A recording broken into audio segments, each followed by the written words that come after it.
Hi there, CreativeSarah here, and I have another Dollar Tree DIY for you. Today we're going to use this wreath form and these 3 packs of clip-on pumpkins. You guys, this has to be one of the easiest DIYs I've ever shown.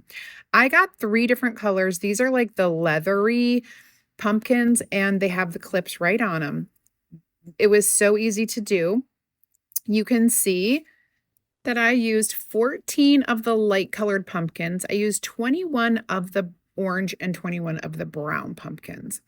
And so this was so easy because we're just clipping them on. That also means you can reuse this for another project when you get bored of it.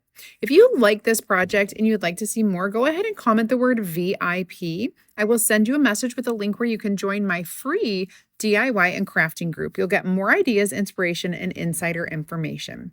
I just made I made a bow using this cool leopard print ribbon, and I made some loops. I tied them together with some brown jute, and then I just kind of like faux made the little tails and glued them onto the back. It was super simple, super easy, and I didn't have to worry about knowing how to tie a bow. So I hope you love this, and make sure you're liking and following my page for more decor.